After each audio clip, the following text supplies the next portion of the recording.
Tema khotbah saya hari ini diambil dari ketiga Injil Markus, Injil Matius, Markus, dan Lukas.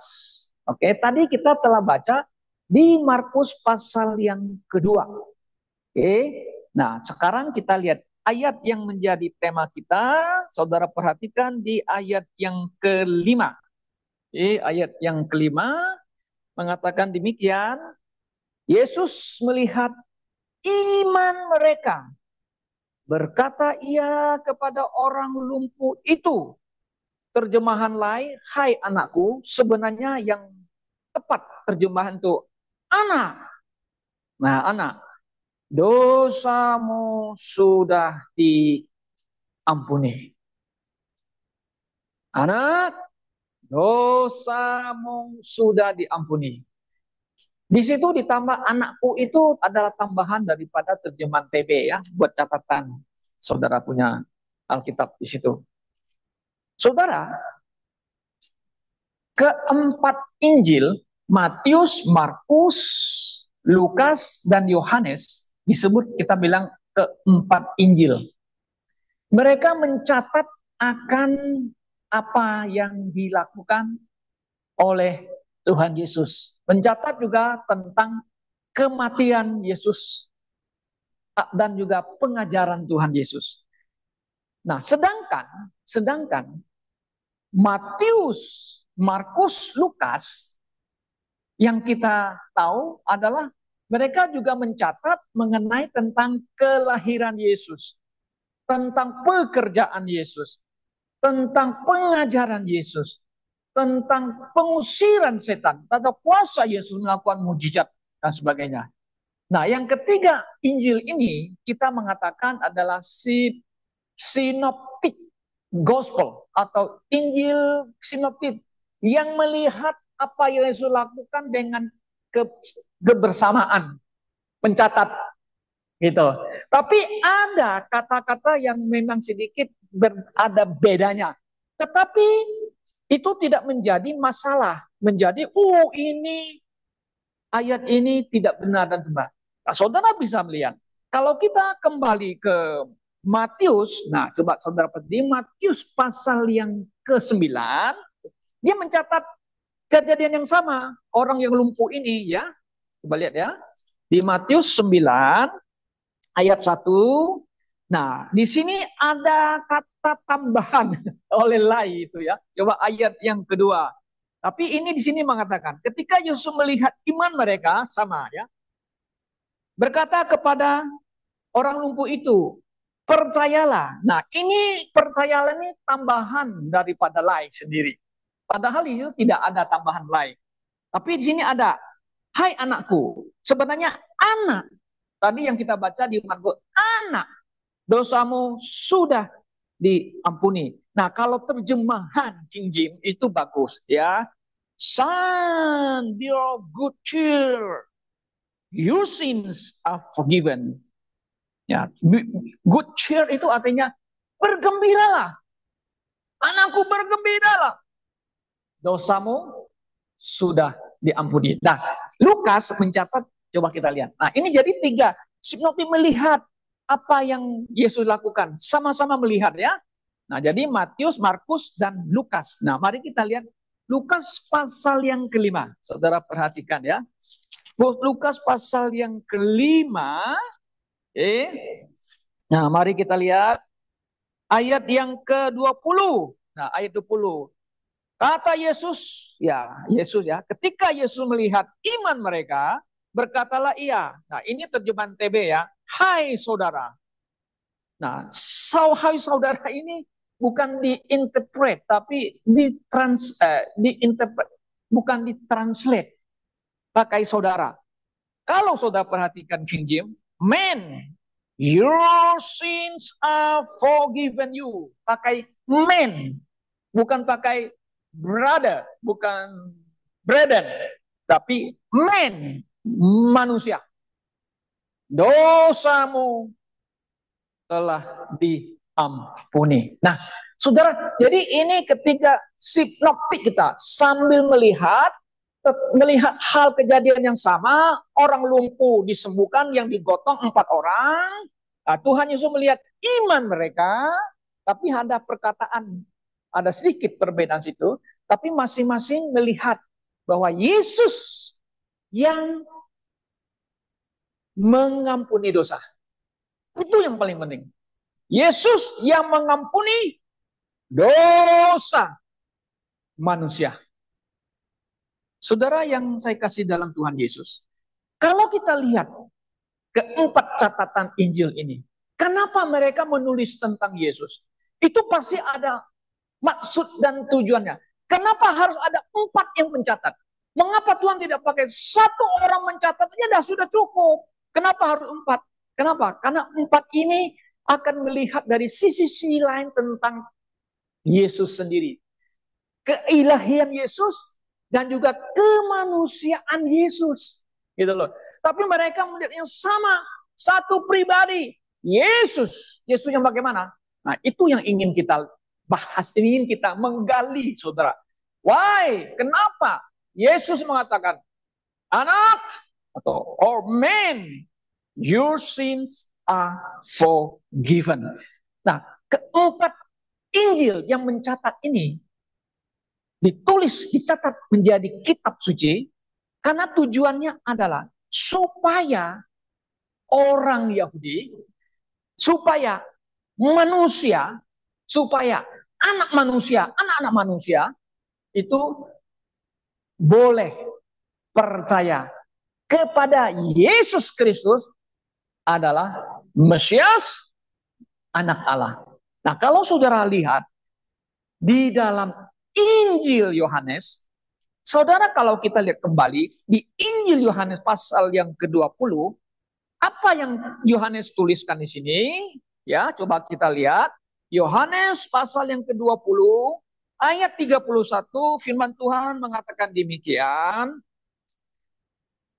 Tetapi semua yang tercatat teman-teman. Di sini telah dicatat supaya kamu percaya bahwa Yesuslah Mesias, anak Allah, dan supaya kamu oleh imanmu, perhatikan kata, imanmu memperoleh hidup dalam namanya. Namanya siapa? Yesus Kristus. Nah, saudaraku, itu maksud Injil itu ditulis. Supaya orang yang membaca, supaya mereka yang mendengarkan pemberita Injil, supaya mereka boleh diselamatkan, saudara-saudara, ya. Nah, catatan ketiga sinoptik itu kita mengatakan yang menceritakan kisah penyembuhan orang lumpuh oleh Tuhan Yesus. Saudara perhatikan, ya, bahwa pada waktu Yesus dia berada di Kapernaum. Nah, Kapernaum ini sebenarnya adalah kampungnya Petrus, Yohanes dan teman-temannya. Yesus berada di sana. Yesus pergi ke sana kenapa? Karena di sana Yesus memberitakan firman Allah kepada orang-orang Yahudi yang ada di sana. Bukan hanya memberitakan, dia juga teach and preach dan menyembuhkan orang sakit. Saudara, ketika Yesus berada di situ, menurut catatan Injil, banyak sekali orang datang. Mereka yang datang bukan hanya dekat daerah Galilea, ya, tetapi mereka juga datang, ya, orang Farisi dan ahli Taurat. Mereka itu datang dari Yerusalem, dari daerah Yudea, pergi ke Galilea. Nah, saudara, saya coba cek di Google, ya, berapa jauh dari kota Yerusalem, daerah Yudea itu adalah daerah Yehuda itu, pergi ke utara terus naik sampai ke Danau Galilea, ada kampungnya Kapernaum, itu 194,5 kilometer. Jadi saudara bisa cek di Google itu berapa jauh Yerusalem sampai ke Kapernaum. Itu bisa cari tuh. Ya, jadi 195 kilometer. Bayangkan loh, orang Farisi, ahli Taurat, mereka para imam, mereka mau mendengar khotbah Yesus. Kenapa? Karena mereka tahu Yesus itu berkhotbah itu luar biasa. Ya seperti sekarang ini, seperti dulu-dulu tahun berapa ya, tahun 60-an, 70-an, ada pengkhotbah yang hebat di Indonesia. Wah, semua orang datang ramai-ramai kan. Tahun 80-an juga ada pengkhotbah hebat datang. Semua orang berkumpul ke itu, RBK, apa namanya? Di itu di Senayan gitu ya. Wah, datang ya. Yesus itu kan sudah terkenal ya, tersohor gitu loh. Karena dia khotbahnya, ajarannya, dan dia bisa melakukan mujizat dan menyembuhkan orang. Jadi orang tuh bodong-bodong mau datang gitu, ramai saudara-saudara. Ya, nah, ini mengingatkan saya kembali waktu saya di gereja lama. Tugas saya adalah bagian misi, penginjilan misi itu. Jadi setiap tahun itu saya pergi ke kampung-kampung sama semua pernah bawa sekali berapa kali sama Neten juga pernah bawa. Pergi ke daerah kampung-kampung yang belum punya gedung gereja, belum punya itu gedung gereja, belum punya hamba Tuhan, dan jalannya pun jalan setapak, belum ada jalan akses yang dibikin oleh pemerintah. Itu tugas saya hampir 10 tahun ya. Tiap tahun saya pergi ke kampung hampir 1 minggu tuh. Kadang-kadang jalan kaki bawa barang. Kalau ada jalan yang baik, kita naik motor. Apa yang kita bikin di sana? Apa yang kita buat? Kita mengadakan adanya namanya kegiatan sekolah minggu. Panggil anak-anak kampung, semua datang gitu. Kemudian malamnya kita mengadakan apa? Penginjilan, namanya istilah kerennya KKR. Malamnya orang kampung-kampung berbondong-bondong datang loh saudara. Wah, kita sedang juga mereka datang untuk mendengarkan kabar baik begitu. Ya, mereka tahu nggak? Datang itu bukan naik motor, mereka jalan kaki. Jalan kaki, jalannya nggak ada lampu terang, harus lewat hutan. Mereka pakai apa? Pakai obor. Kalau di kampung sana ada namanya pakai pelita ya Pak. Nah, Pak Feren tahu itu apa pelita. Ya. Dan juga kalau mereka yang punya uang, mereka beli senter.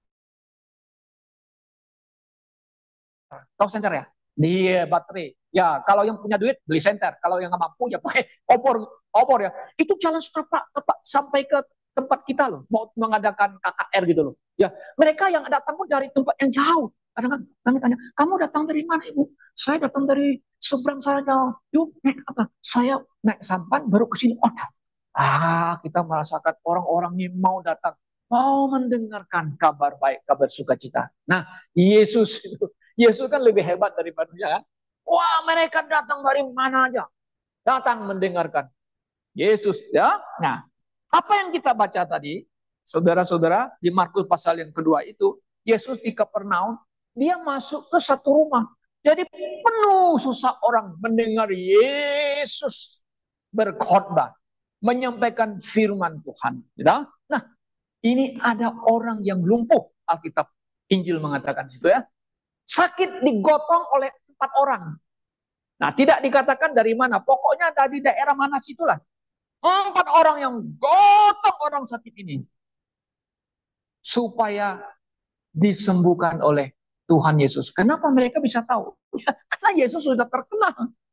Ya, di Galilea, di Nazaret, Tiberias, di Danau Galilea sudah terkenal Yesus.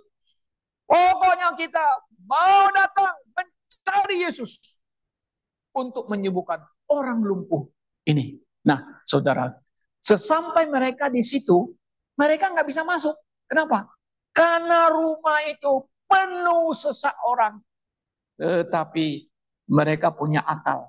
Akal mereka naik ke atas atap rumah. Tahu ya atap rumah ya? Ya kan? Atap rumah. Apa yang mereka lakukan? Bongkar atap rumah orang. Apakah sudah izin belum? Saya tidak tahu. Yang pasti tidak ada izin. Mana sempat kasih tahu. Mana tuan rumahnya mana? Nggak sempat. Yang penting kita harus ketemu Tuhan Yesus. Segera. Waduh.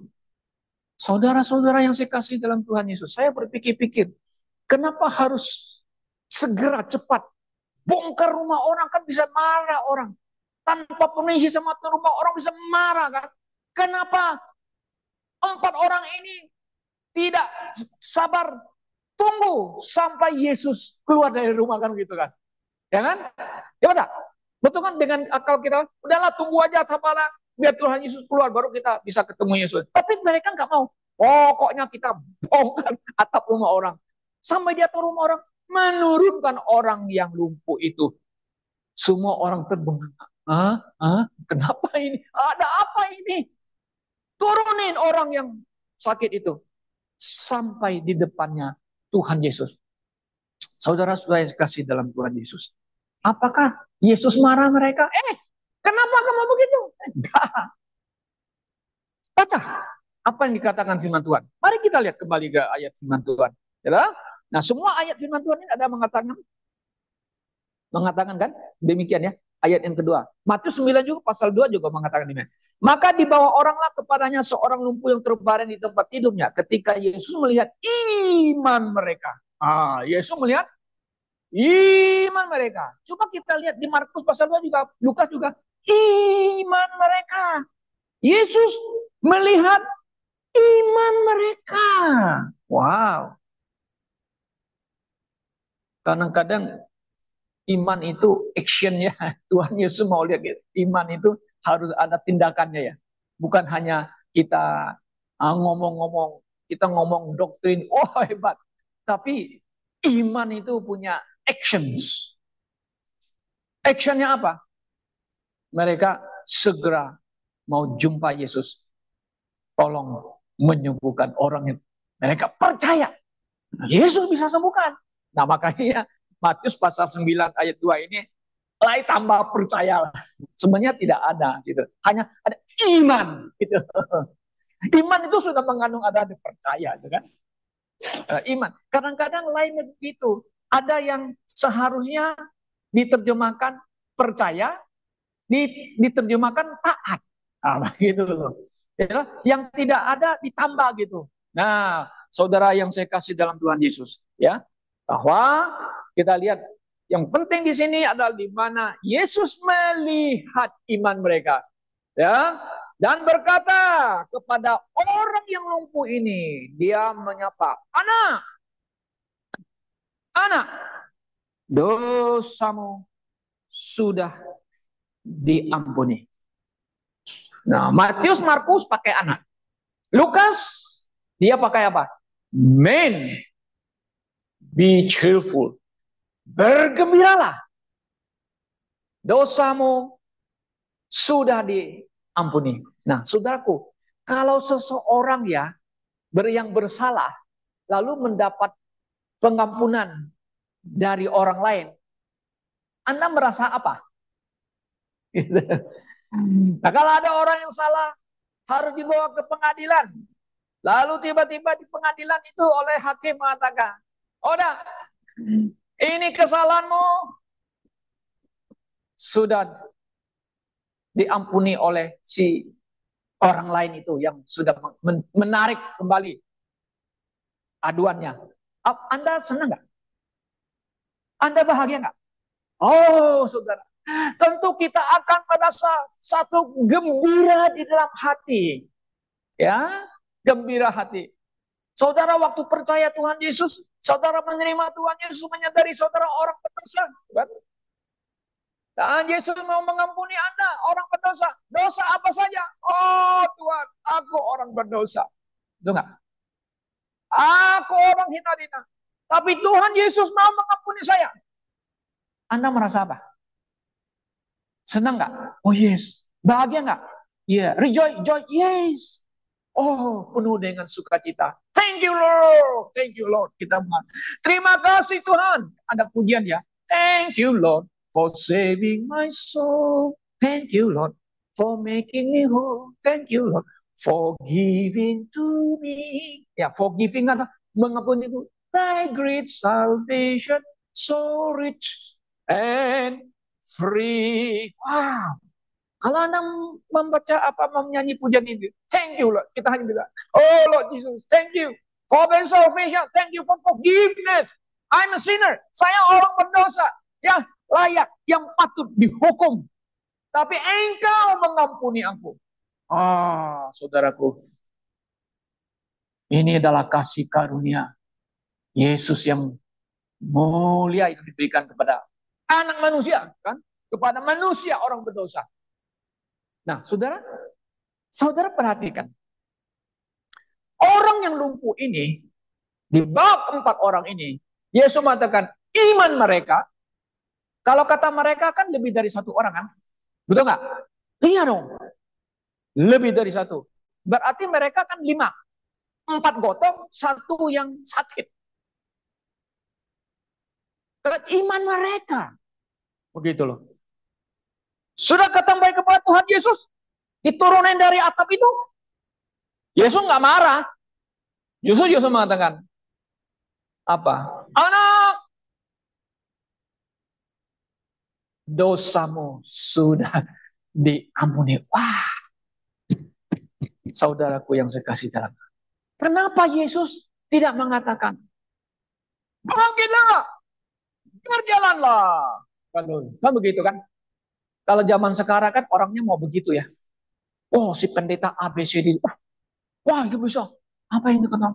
Minta disembuhkan kan itu. Wah, dikenteng-kentengin gitu. Mungkin ada roh jahat atau, kamu jalan-jalan gini. Yesus, waktu dia melihat iman mereka, Yesus mengatakan, panggillah, berjalanlah. Enggak.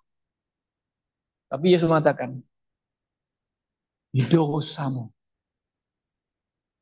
sudah diampuni. Saudara. Kenapa ya? Kenapa? Karena itu yang paling penting dalam hidup kita sebagai orang yang diselamatkan. Dosa kita diampuni, saudara-saudara. Bukankah Alkitab mengatakan semua orang telah berdosa dan kehilangan terjemahan TB kehilangan kemuliaan Allah ya. Terjemahannya, semua telah berdosa dan kurang kemuliaan Allah. Come short of the glory of God. Nah, itu terjemahan King James. Betul, kita orang manusia. Kita anak manusia. Keturunan Adam itu disebut anak manusia itu. Kita harus menanggung dosa kita seharusnya. Ya kan? Nggak ada orang yang tidak berdosa. Semua telah berdosa. Kurang kemuliaan Allah. Dan Alkitab juga mengatakan di Roma 6:23 kan? Coba kita lihat. Di Roma pasal yang ke-6 ayat 23. Upah dosa, nah saudara bisa apa? Ialah apa? Maut.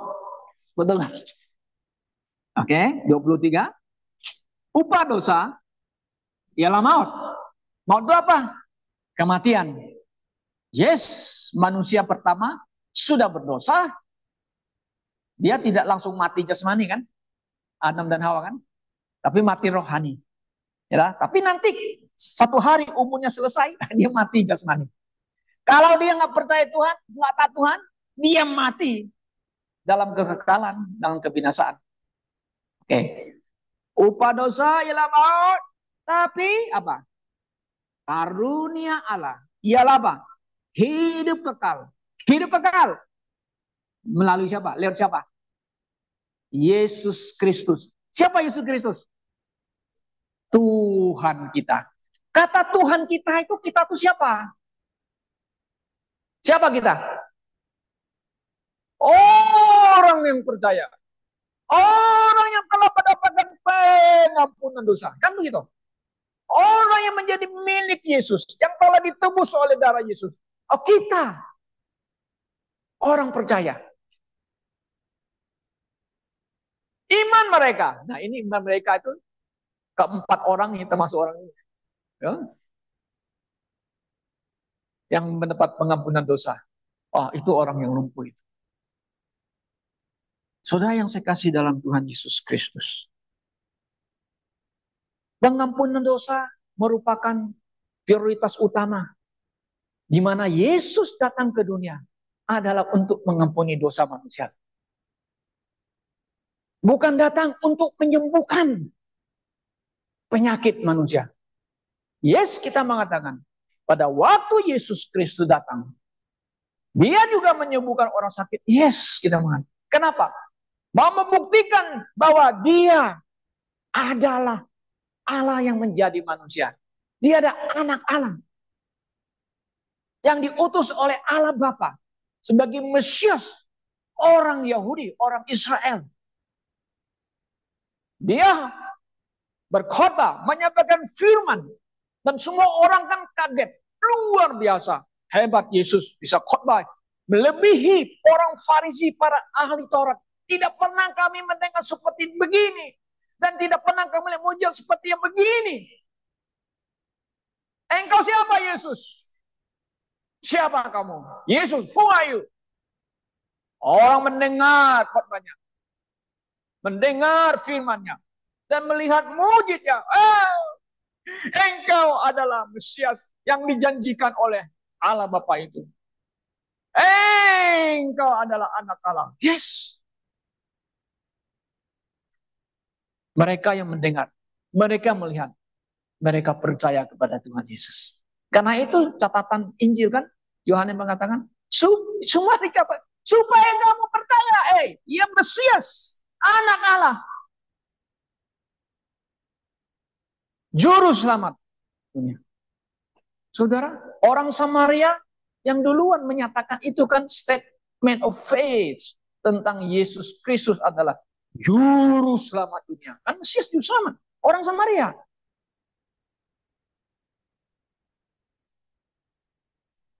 Pengampunan dosa adalah prioritas Kristus datang ke dunia ini. Mengampuni dosa manusia. Saudara, di dalam dispensasi perjanjian lama, kita lihat orang Israel mau mendapatkan pengampunan, bagaimana caranya?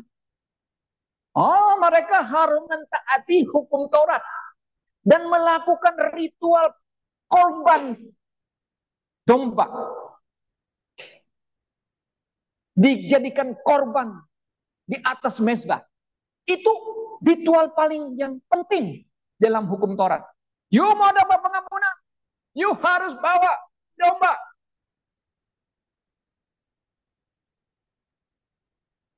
Satu keluarga, kepala keluarga, mewakili keluarga. Bawa domba, disembeli. Tanganmu letakkan kepala domba. Domba, engkau menanggung dosaku. Dan sembeli. Mati. Darahnya dipercik.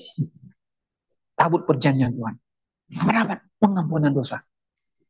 Satu bangsa harus pakai red heifer. Red heifer itu artinya lembu merah. Disembeli di mezbah. Itu mewakili satu bangsa.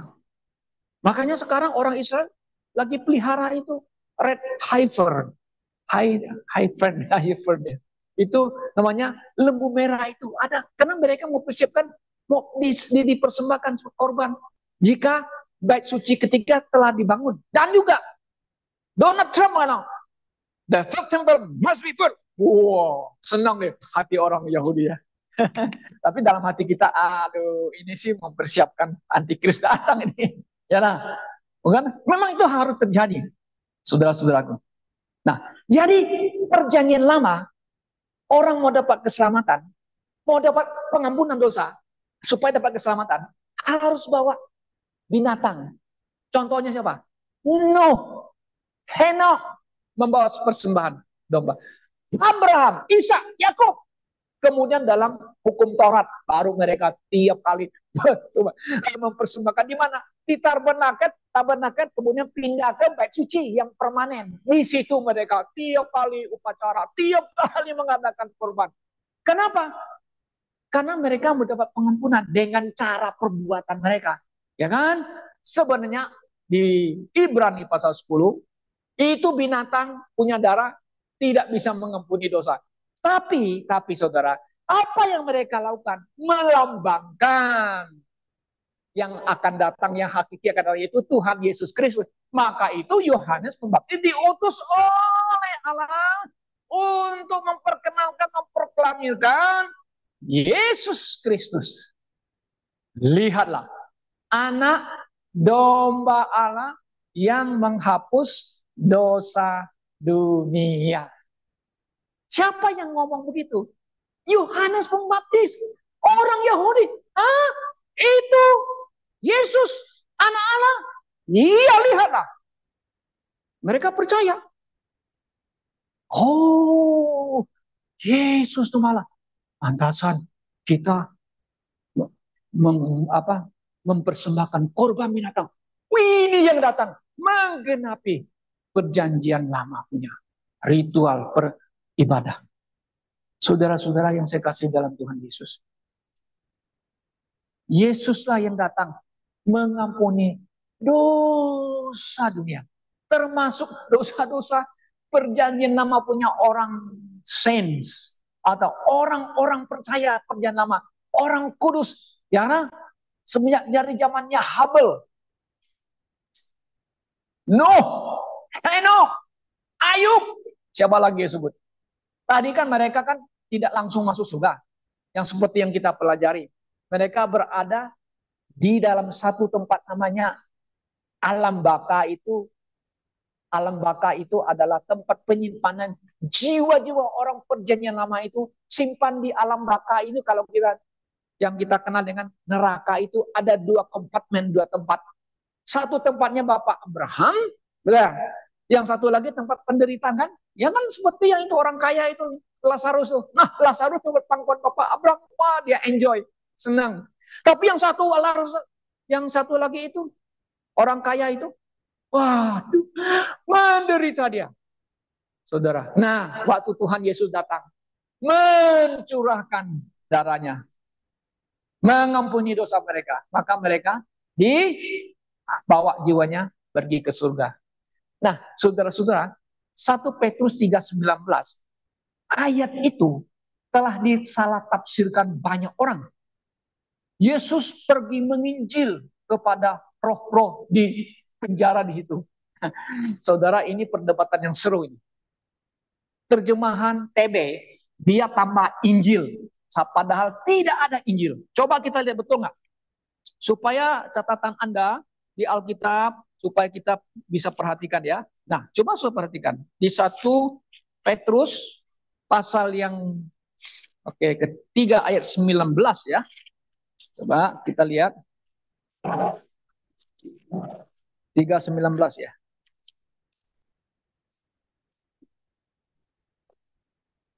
1 Petrus 3:19.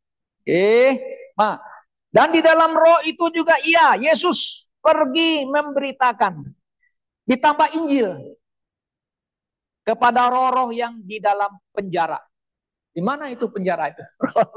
Itu yang kita katakan itu ya, di perut bumi ini. Yesus kan mengatakan, seperti Yunus berada dalam perut ikan 3 hari 3 malam, demikian juga anak manusia akan berada di dalam perut atau pusat bumi selama 3 hari 3 malam. Nah, itu yang kita katakan tuh alam baka, tempat jiwa-jiwa orang mati itu, neraka itu.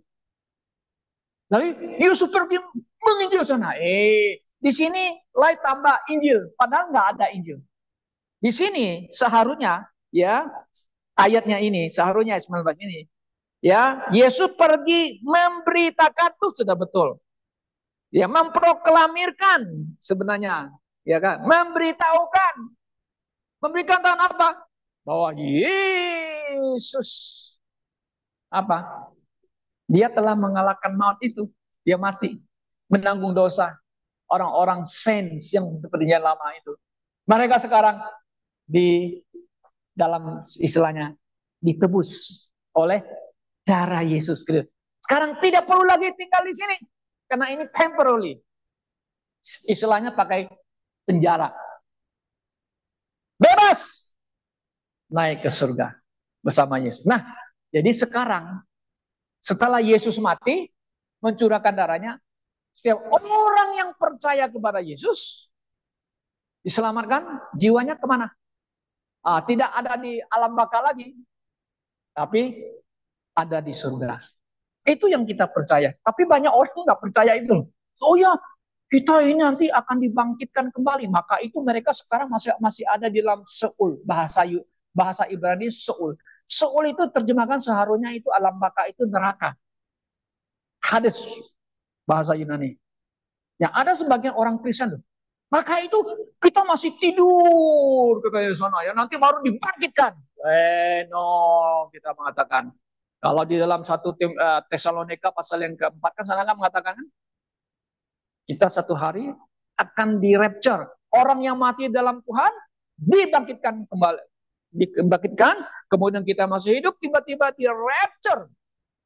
Dan bertemu Tuhan di angkasa. Nah, kita kembali ke teks kita. Oke, nah, jadi kita lihat saudara-saudara, pengampunan dosa ini penting. Kenapa? Supaya manusia mendapatkan keselamatan. Ya, kalau Anda tidak diampuni dosa, bagaimana Anda bisa selamat? Nggak mungkin.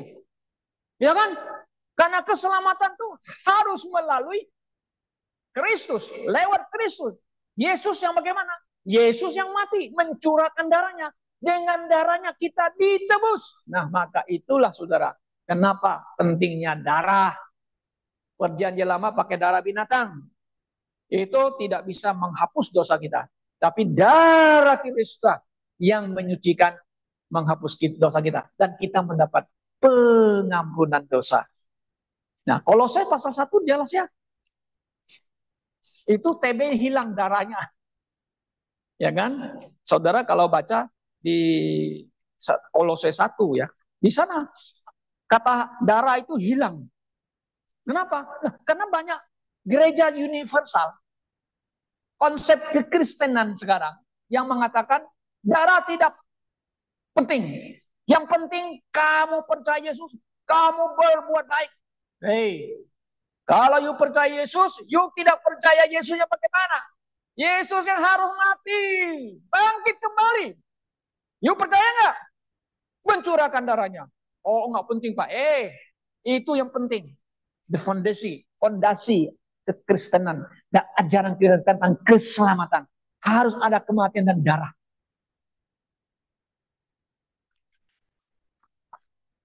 Orang yang lumpuh ini, Yesus datang yang penting menyelamatkan jiwa manusia, bukan kesembuhan. Itu yang utama.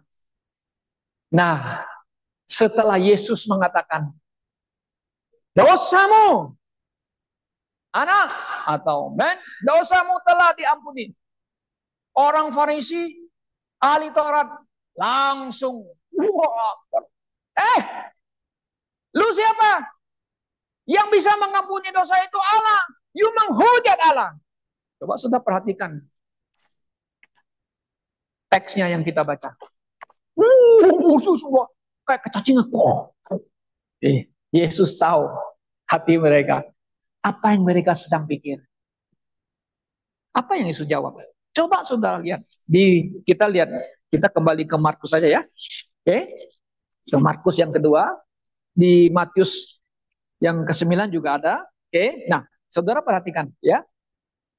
Ayat yang ke-6.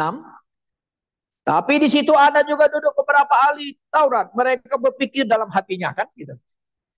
Tujuh. Mengapa orang yang ini berpikir begitu? Dia menghujat Allah. Nah, tuh. Ini orang Farisi ya, pernah mengatakan, Yesus mengusir setan dengan kuasa berjebul. Wih, gila. Oh, Yesus mengatakan ya, you menghujat manusia, anak manusia masih diampuni.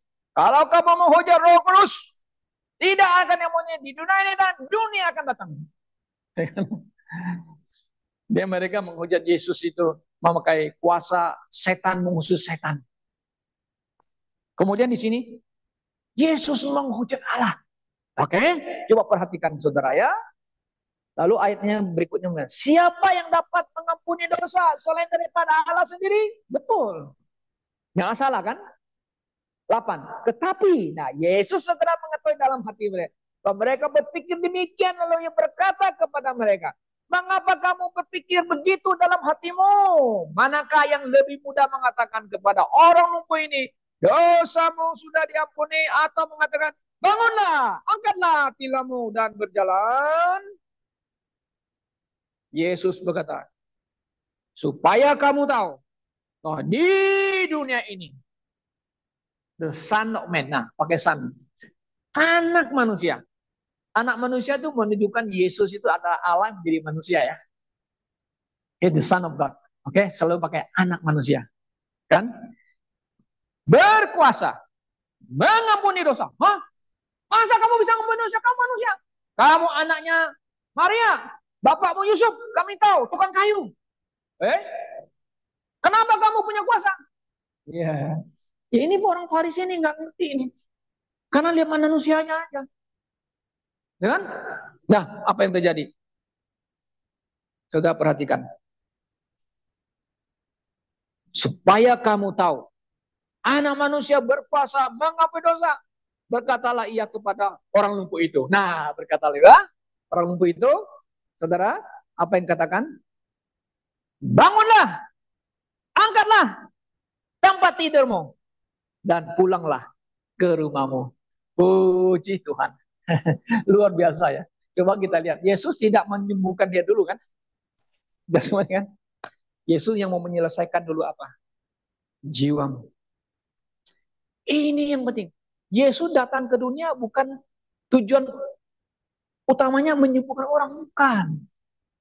Dia mau menyembuhkan penyakit dosa manusia. Itu yang menjadi penghalang kita bertemu dengan Tuhan.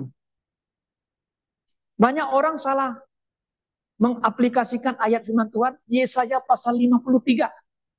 Bilur-bilurnya telah menyembuhkan apa? Segala penyakit kita.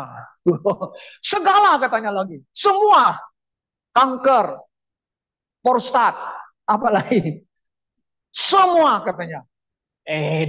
Pak. Banyak pendeta yang sekarang sakit kanker. Aduh. Rekan teman saya di GPMD 1 masih lebih muda saya. Saya lihat di YouTube tuh. Aduh. Saya tanya lagi. Si di itu. Dok, Doli ada pengen. Itu si kok iya kok sakit kanker, aduh. Kanker. Saya tak bisa berdoa apa hanya di baring. Kemudian anak ibu pendeta senior saya sudah 4 atau 5 tahun ini terbaring di ranjang nggak bisa apa-apa. Aduh, ada lagi yang satu pendeta yang saya kenal baik sih dulu. Dulu dia nggak berani. Wah, dia bisa bahasa Mandarin, bahasa Inggris, bahasa Indonesia. Melayani rajin sekali. Pak Surya mungkin kenal. Kalau pergi ke GPMD di Kelapa Gading, namanya botak-botak punya pendeta Pak Yesaya. Saya lihat, aduh, duduk nggak bisa apa-apa. Tuhan Yesus. Semua klaim darah Yesus menyembuhkan semua penyakit. Saudaraku, penyakit apa itu? Orang Yahudi memang mereka telah sakit. Sakit apa? Sakit rohani. Berontak sama Tuhan, lawan sama Tuhan. Itu harus disembuhkan. Siapa yang menyembuhkan? Yesus harus datang supaya mereka kembali kepada Allah. Nah ini banyak salah gunakan. Dulu kita juga ikut bilurnya. Bilurnya kan kita nyanyi bilur punya kuasa. Betul, dalam arti rohani itu bilurnya punya kuasa. Yes, betul, nggak salah. Sebenarnya darah Yesus kuasa menyembuhkan kita dari penyakit dosa, memulihkan kita, menyucikan kita dari dosa. Pasal yes, iblis dikalahkan dengan apa? Cara Kristus, yes. Tapi selalu disalahgunakan oleh para pendeta itu. Sedikit-sedikit, dalam nama Yesus, bilu-bilunya, cerai pada kamu. Malu gitu. Oh iya, saudaraku, bukan. Kita berdoa mohon kepada Tuhan. Misalnya bukan orang, iya kita berdoa nggak masalah. Bukan saya menentang mujizat. Enggak, saya mengalami, saya bilang sama rekan saya itu hampir 2 kali mati. Pertama itu kena demam darah, itu kritis hampir mati. Kalau enggak, semua jadi janda neten, jadi anak piatu. Betul itu kami mati saya. Kedua itu kena COVID, hampir mati saya. Kemudian kena lagi penyakit saraf kejepit, hampir nggak bisa jalan. Saya bilang, oh Tuhan, Engkau masih memberi saya kesehatan. Oh, puji Tuhan. Kalau enggak saya sudah mungkin bisa duduk di kursi gimana ya. Tapi Tuhan masih memberi saya kesehatan. Ya, puji Tuhan. Masih bisa melayani Tuhan. Walaupun kita grup kecil, tapi saya mau sepenuh hati. Dengan segenap hati saya. Dari muda saya sudah janji sama Tuhan. Komit. Kalau saya masih sehat, saya tetap akan melayani. Ya, puji Tuhan, Tuhan berikan kesehatan kepada saya. Saudaraku yang saya kasih dalam Tuhan Yesus. Yesus datang menyembuhkan penyakit dosa manusia. Dan dia juga bisa menyembuhkan penyakit jasmani. Kan begitu. Ya kan dia melayani kan orang umatnya kan. Orang yang buta dicelek, lumpuh berjalan, mati dibangkitkan. Yes, kehadirannya, fisiknya membawakan kesembuhan jasmani. Yes, tapi Tuhan Yesus sekarang kan sudah mati, bangkit dan naik ke surga. Lalu semua orang klaim, oh yuk pakai darah Yesus, pakai apa? Sungguh di jalannya kuat, teriak gitu. Apakah begitu? Oh ya, mereka mau contoh Yesus, namanya ya imitator. We are not imitate, we are follower of Christ. Nah, saudara, ingat kita follower God, kita bukan imitate. Banyak orang meniru-niru Yesus. Ah, itu nabi, ciri khasnya nabi palsu. Yesus sudah di surga. Secara fisik dia nggak ada di dunia ini. Yesus bisa sembuhkan orang nggak tanpa ada kehadirannya? Oh, banyak juga kesaksian orang yang didoakan disembuhkan. Yes, ada. Bukan nggak ada. Ya, saudara ada. Disembuhkan. Saya disembuhkan kan? Yesus nggak hadir.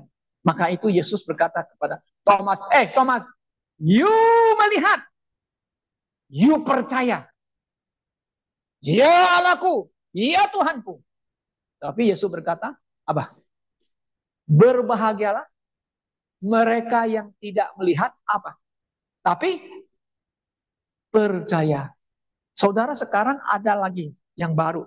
Saya share di grup kita di Switzerland ya, di gerejanya.